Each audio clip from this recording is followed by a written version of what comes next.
안녕하세요, 여러분. 삼국시대의 문화 팜플렛 만들기, 중국, 일본, 서역과의 교류, 그리고 가야의 문화에 대해서 설명하도록 하겠습니다. 이 모둠 같은 경우에는 크게 이제 교류 파트가 있고요. 우리가 가야 문화를 다루지 못하다 보니까 가야 문화를 따로 이제 하나를 뺐어요. 그래서 교류 파트는 좀 같이 들어주는 게 좋을 것 같아요. 중국, 일본, 서역을 다 같이. 자, 설명을 그러면 시작하도록 하겠습니다. 우선 첫 번째로 이제 중국과의 교류를 볼 건데요. 삼국은 당연히 여러분 중국이랑 교류를 많이 했겠죠. 우리 수업 시간에 이제 정치 부분 설명할 때도 많이 이야기를 했는데 삼국이 발전하는 데 있어서 중국과의 교류가 굉장히 큰 영향을 끼쳤다라고 이야기를 했고요. 중국으로부터 이제 정치적인 부분뿐만 아니라 문화적인 부분까지 많이 영향을 받았다는 것을 우리는 계속 알고 있었습니다. 여기서는요, 이제 어떤 모습으로 교류를 했는지 그 증거들을 위주로 한번 볼 거예요. 우선 이 모습은 뭐냐면 얼마나 교류를 많이 했는가를 보여주는 증거예요. 자, 왼쪽의 모습은 이제 중국에서 그린 그림인데 중국의 이제 다른 나라들의 사신들이 올 거 아니에요. 그 사신들의 모습을 그린 그림인데요. 그 중에 고구려 백제 신라 사신들의 그림도 있습니다. 자, 왼쪽부터 고구려 사신, 백제 사신, 신라 사신의 모습을 우리가 확인을 할 수 있습니다. 이걸 통해서 사신이 오고 갈 만큼 교류가 활발했구나 라는 걸 알 수가 있습니다. 이걸 보면 고구려 백제 신라 사람들이 그 어떤 옷 모양, 사신들의 옷과 그리고 장식들도 조금씩 다 달랐다는 것을 알 수가 있죠. 특히 고구려 같은 경우에는 새 모양의 관을 쓰고 있다는 것을 우리가 알 수가 있습니다. 자, 중국과의 교류, 고구려는 어떻게 교류했는지 고구려를 먼저 볼 건데요. 고구려는 중국이랑 정말 많이 교류했어요. 그럴 수밖에 없었던 이유는 고구려 백제 신라 중에 직접 중국과 국경을 맞닿은 국가는 고구려밖에 없죠. 고구려는 그래서 중국과 많이 교류를 했는데요. 고구려는 중국의 남조, 북조와 두루두루 교류를 했습니다. 여기서 남조, 북조는 뭐냐면요. 나라 이름이 아니고요.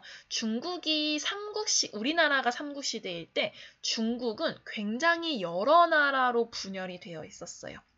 그래서 중국 전체를 이렇게 원으로 놓고 보면 위쪽에 있는 나라들을 다 합쳐서 북쪽에 있는 왕조들이라 그래서 북조라고 불렀고요. 남쪽에 있는 많은 나라들을 남쪽에 있는 왕조라 그래서 남조라고 불렀습니다. 그러니까 통칭해서 그냥 북조, 남조라고 한 거예요. 근데 고구려 같은 경우에는 북조, 남조 둘 다 굉장히 많이 교류를 했습니다. 그 증거는 이제 첫 번째로는 요거예요. 우리나라 악기 중에 검은고라는 악기가 있죠, 여러분. 이 검은고라는 악기는 고구려의 왕산악이라는 사람이 중국의 악기를 들여와서 그것을 개조해서 우리만의 스타일로 만든 악기입니다. 그 다음에요, 또 고구려 고분벽화에 중국 신화에 등장하는 신이나 동물들이 그려져 있는데요. 고분이라는 것은 여러분 무덤이에요. 무덤 안에 벽화를 그렸는데 이게 굉장히 유명한 벽화예요. 그 고분 파트를 들으면 더 자세히 알 수가 있는데 고분 안에 있는 사신도 중에 하나입니다, 여러분. 사신은 중국에서 비롯된 것으로 동서남북 방향을 지키는 수호신들을 믿는 그 신앙인데요. 요거 같은 경우에는 이제 고구려 벽화에 그려져 있는 사신도예요. 요걸 통해서 중국에서 등장했던 신들을 고구려에서 알고 고구려에서도 이것을 그렸구나 라는 것을 알 수가 있습니다. 여기에 나와 있는 벽화는 사신 중에 현무라는 신을 그린 벽화입니다. 자, 중국과의 교류 백제를 보시면요. 백제 또한 교류를 많이 했어요. 여러분, 백제는 우선 수도가 교류하기 좋은 위치였죠. 한강을 통한 황해를 통해서 교류를 했는데요. 우선 백제는 특히 아까 중국이 북조랑 남조로 나뉘어졌다고 했는데 백제 같은 경우에는 그 중에서도 남조와 굉장히 활발하게 교류를 했고요. 특히 백제가 이제 수도가 점점 이렇게 밑으로 내려왔잖아요. 웅진으로 옮긴 뒤에는 남조와 굉장히 활발하게 교류를 했어요.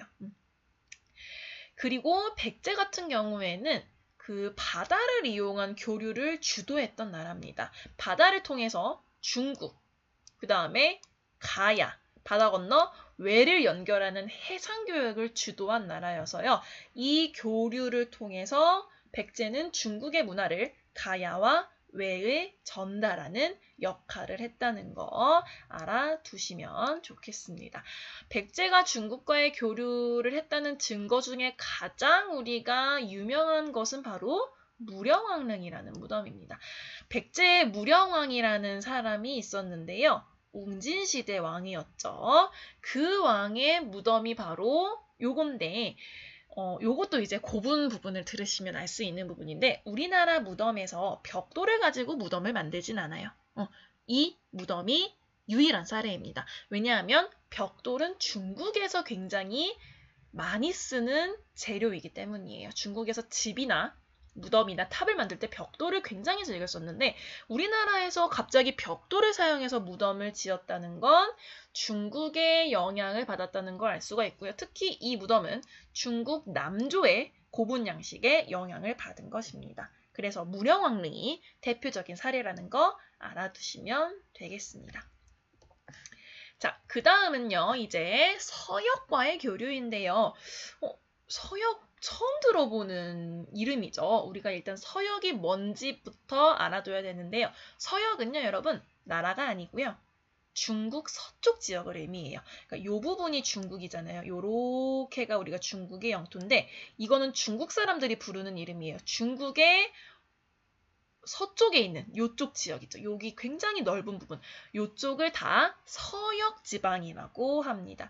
지금의 중앙아시아, 이란, 아랍 지역에 있었던 민족들과 국가들을 통칭하는 의미예요. 그러니까 특정 국가, 민족이 아니라 이쪽 지역에 있었던 모든 나라들을 우리는 서역이라고 합니다. 좀 신기한 건 뭐냐면 사실 우리나라 삼국과는 조금 거리가 있죠. 직접 교류하기는 조금 불가능한데 중국을 거쳐서 서역과 우리나라가 교류를 의외로 굉장히 많이 했어요. 어떻게 교류를 했냐면 총 3개의 길을 통해서 교육을 했는데요.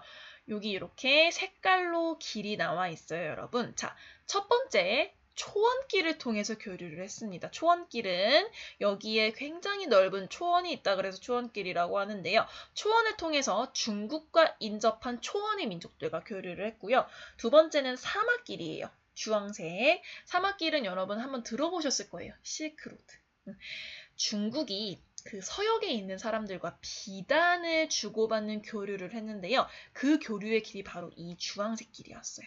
주황색 길을 통해서 굉장히 많이 교류를 했는데 이 길이 바로 사막길 혹은 비단길이라고 불리는 이름입니다. 그 다음에 마지막은 바다를 통해서 여기 중국의 바다를 통해서 우리나라, 그 다음에 멀리 일본까지 서역과 교류를 했다는 것을 알 수가 있습니다. 서역과의 교류는 그 증거들을 위주로 볼 텐데요. 우선 고구려와 서역과의 교류의 증거는 여기 나와 있습니다. 자, 이 그림은 뭐냐면요. 지금의 우즈베키스탄이라는 나라에 사마르칸트라는 지역이 있었어요. 여러분, 자, 여기에 사마르칸트라는 지역 보이시죠? 자, 여기 엄청 멀죠, 지금. 고구려가 우리 여기 있다고 생각을 하면 굉장히 먼 지역인데 이 사마르칸트에 아프라시압이라는 궁전에 벽화가 그려져 있어요. 근데 이 벽화에 고구려 사신의 모습을 우리가 알 수 있습니다. 여기 잘 보면 이 사람 위에 새 깃털 관을 쓰고 있다는 것을 알 수가 있는데요. 고구려 사신들의 특징이에요. 새 깃털 관. 이걸 통해서 우리가 알 수 있는 건 뭐냐면 자, 궁전 벽화에 그림을 그렸는데 거기 고구려 사신이 있대요. 그 얘기는 고구려에서 직접 여기에 사람이 왔단 얘기죠. 왔으니까 보고 그렸을 거 아니에요. 우리가 무슨 핸드폰이 있는 것도 아니고 핸드폰 사진을 보고 그 시대 사람들을 그릴 수 없으니까 이 시대는 직접 본 걸 그렸겠죠. 이 얘기는 고구려와 서역이 직접 사람을 통해서 교류했다는 것을 우리가 알 수가 있습니다. 두 번째 증거는 고구려에 있는 벽화를 통해서 알 수가 있어요. 고구려 각저총이라는 무덤에 벽에 그림이 그려져 있는데요. 이 그림은 이제 씨름을 하고 있는 그림이에요. 그런데 여기 인물의 얼굴을 잘 보시면 머리 스타일, 피부색, 눈, 코, 입을 잘 보면 우리나라의 사람이라고는 우리가 생각하기 어렵고 보통 서역인의 얼굴일 것이다 라고 학자들이 생각을 한대요. 이 얘기는 고구려 사람들도 서역인들의 얼굴을 알고 있었다는 얘기고 봤다는 얘기죠. 그러니까 고구려와 서역 둘 다 서로의 존재와 서로의 모습을 알고 있었다는 이야기입니다. 자, 두 번째는 신라와의 증거인데요. 신라도 생각해보면 여러분 서역과의 거리가 굉장히 멀어요. 그런데 여기 줄 보시면 경주에서 주황색, 즉 사막길을 통해서 이렇게, 그러니까 고구려를 거친 거죠. 어떻게 보면 고구려를 거쳐서 서역과 교류를 했다는 것을 우리가 알 수가 있어요. 신라는 이 비단길을 통해서 교류를 했고요. 그 증거가 나와 있어요. 뭐냐면 이 왼쪽에 보이는 거는 검인데요. 요거는 신라에서 만든 게 아니라 이란이라는 나라 혹은 중앙아시아에서 만들어질 것이다 라고 추측을 한대요. 거기서 만들어져서 신라에 이게 넘어왔을 것이다 라고 추정을 하고요. 이걸 통해서 이제 신라가 서역이랑 교류했다는 걸 알 수가 있고 이 오른쪽은 각종 유리 제품이에요. 그 유리를 다루는 기술은 이 서역인들이 굉장히 뛰어납니다. 그래서 유리를 잘 다뤘던 서역에서 전래된 것으로 보이고 특히 이게 목걸이인데요. 옥으로 만든 목걸이인데요. 여기에 그림이 그려져 있어요, 여러분. 근데 이걸 확대하면 이 그림인데 이 그림을 잘 보시면 요게 사람 얼굴이에요. 자, 이 얼굴 모습이 우리나라 사람의 모습과는 굉장히 차이가 있죠.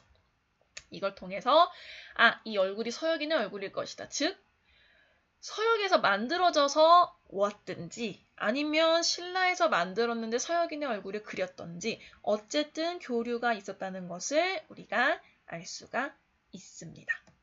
자, 마지막으로 교류에서 이제 일본과의 교류인데요. 일단 일본과의 교류의 특징은 뭐냐면 고구려 백제 신라가 우선 중국의 문화를 굉장히 많이 받아들였죠. 근데 중국의 문화를 받아들여서 우리나라만의 독자적인 문화로 그걸 발전을 시켰어요. 그것을 다시 그 당시 일본이었던 외에 전해주게 됩니다. 그래서 이 삼국에서 문화를 굉장히 많이 일본에 전해주게 돼서 일본의 고대 시기 문화가 형성이 되는데 큰 영향을 끼치게 됩니다. 특히 어떤 문화가 형성이 되냐면요. 삼국에서 불교를 다 받아들였잖아요.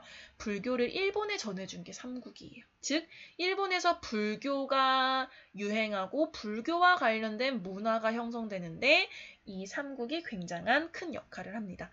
또한 일본과의 교류에서는 삼국에서 직접 사람들이 건너가서 많은 기술과 문화를 전달합니다. 그 사람들을 우리가 도레인이라고 하거든요. 건너간 사람들. 그래서 일본과의 교류에서는 이런 사람들, 특정 인물들이 가서 전해준 게 굉장히 많아요. 그래서 이런 특징을 가지고 있다는 거 아시면 되겠고요. 첫 번째는 이제 고구려예요. 일본과의 교류 고구려인데 인적 교류, 즉 사람의 교류를 보면 고구려의 승려 해자라는 사람은 일본의 쇼토쿠 태자라는 그러니까 왕의 아들이죠. 태자의 스승이 돼서 불교 외에 불교가 형성이 되는데 굉장히 큰 영향을 끼치고요. 담징이라는 승려는 종이와 벼루를 만드는 기술을 가르쳐줍니다. 그리고 고구려의 고분, 그러니까 고구려는 그 고분에다 무덤에다가 벽화를 그리는 기술과 어떤 그런 세밀함이 굉장히 발전돼 있던 나라인데요.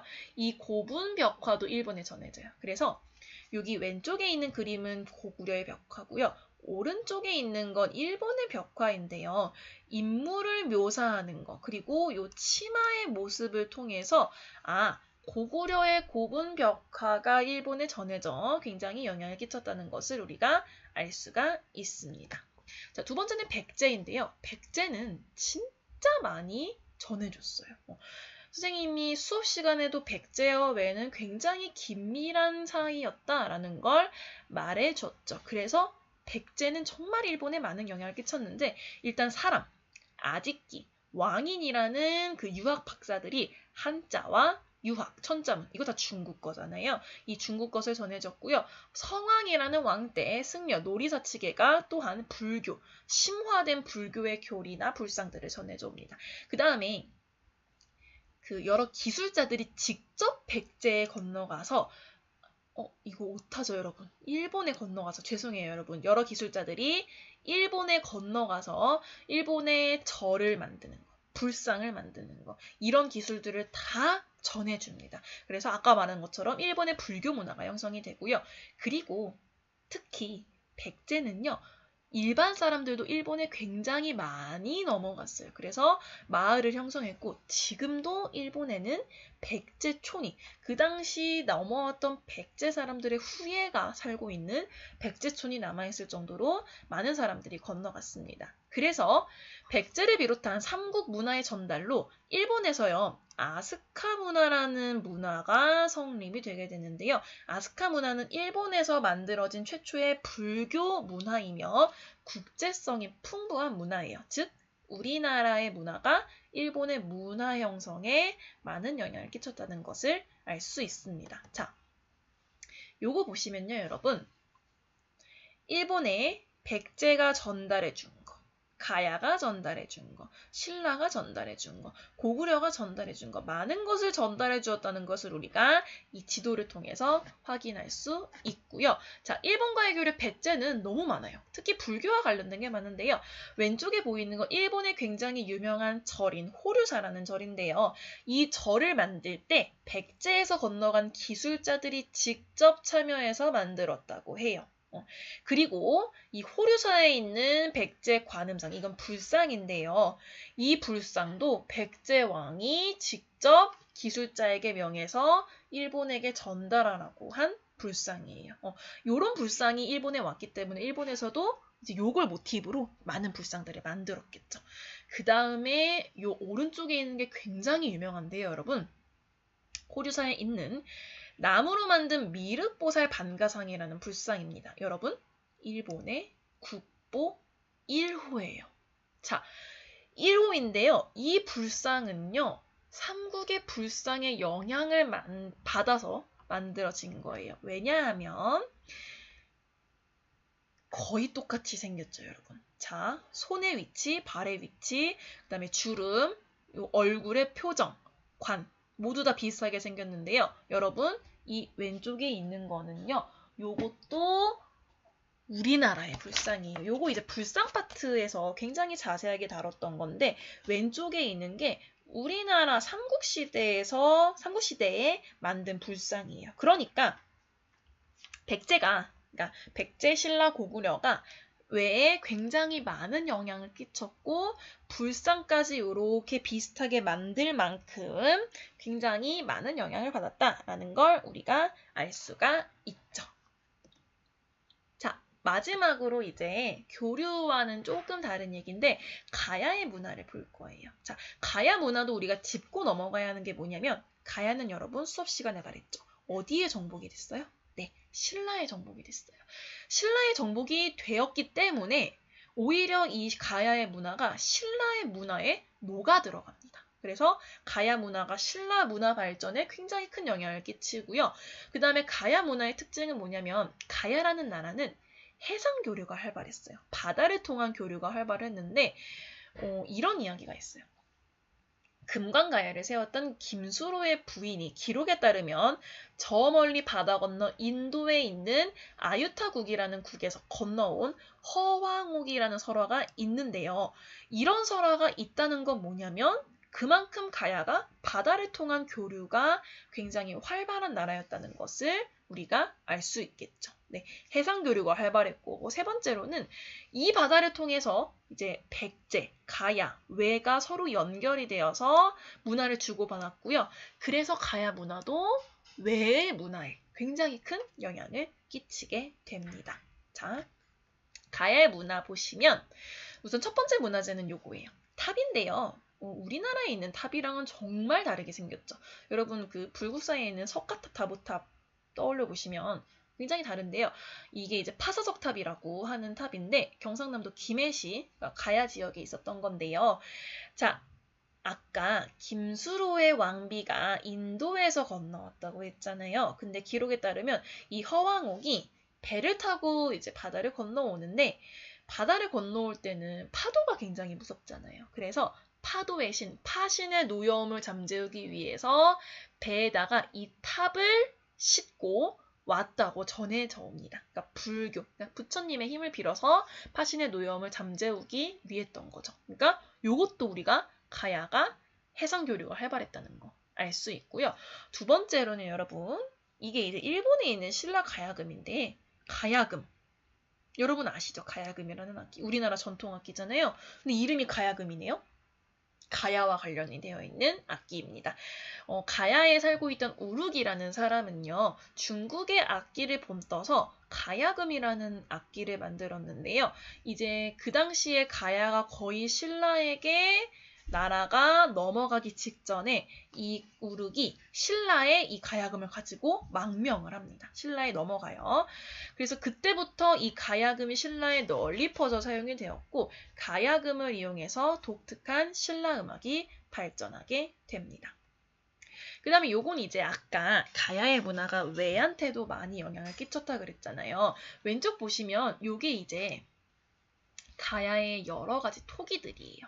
가야에는 굉장히 특이하게 생긴 토기들이 많이 만들어졌는데 요 오른쪽에 있는 건 일본에 있는 스에키 토기라는 토기입니다.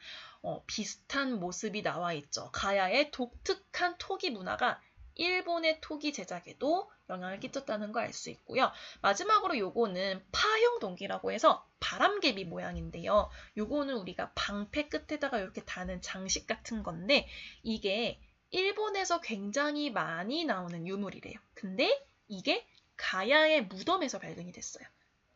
이게 일본 거라는 것도 확인이 됐고요. 무덤에서 일본 장식이 나왔다는 것은 또 가야와 일본이 많이 교류를 했다는 것을 우리가 알 수 있는 부분입니다. 자, 여기까지 설명 마치도록 할게요.